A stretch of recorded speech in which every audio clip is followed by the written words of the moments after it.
Maharashtra police टाइम्सच्या बातम्या पाहण्यासाठी आमच्या चॅनलला सबस्क्राइब करा आणि बेल आयकॉन प्रेस करा। नमस्कार, मी सुधा, महाराष्ट्र पोलीस टाइम्स मध्ये आपलं स्वागत आहे। पाहूयात आता महत्त्वाची बातमी। हुतात्मा स्मारकांचे संरक्षक भिंतीचे बांधकाम निकृष्ट दर्जाचे व अर्धवट अवस्थेत, चौकशी व्हावी। अंदूर। मराठवाडा मुक्ती संग्रामात शहीदांना मानवंदना म्हणून मराठवाड्यातील स्वातंत्र्य सैनिक यांच्या स्मरणार्थ हुतात्मा स्मारकाची निर्मिती झाली आहे। या हुतात्मा स्मारकांचे पावित्र्य राखण्याची जबाबदारी जनतेची जितकी आहे तितकीच प्रशासनाची आणि स्थानिक स्वराज्य संस्थांची आहे। परंतु जाणीवपूर्वक याकडे दुर्लक्ष होत असल्याचे निदर्शनास आल्याने सध्या अंदूरचे स्मारक हे गाडीतळ झाले आहे।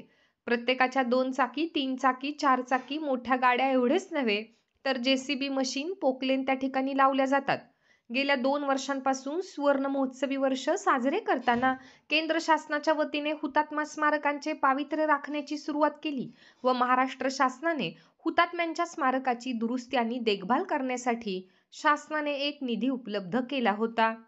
त्याचाच एक भाग म्हणून अंदूर या ठिकाणी संरक्षक भिंत, मेन गेट दुरुस्त करून हुतात्म्यांच्या आठवणी जपण्यासाठी आपल्या गावात अंदूरचे स्मारक जतन व्हावे म्हणून रुपये 13 लक्ष मंजूर झाल्याचे ग्रामसभा घेऊन या योजनांची माहिती गावाला दिली आहे।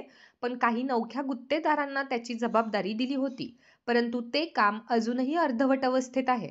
संरक्षक भिंतीचे काम निकृष्ट दर्जाचे आणि अर्धवट आहे। गेटचे काम पूर्ण झालेले नाही, प्लास्टर नाही, स्मारकांची दुरावस्था आहे।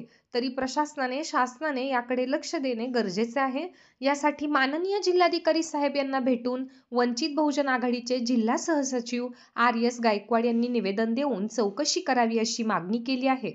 यावेळी युवा जिल्हा अध्यक्ष शीतल चव्हाण, युवा संघटक बाबा वाघमारे, सहसचिव सोमनाथ नागटिळक, भारतीय बौद्ध महासभेचे संस्कार विभाग प्रमुख विजय बनसोडे, बाळासाहेब कदम, उस्मानाबाद शहर उपाध्यक्ष बप्पा शिंदे, मिलिंद खुने, कळंब तालुका महासचिव मनीष कांबळेसह कार्यकर्ते उपस्थित होते।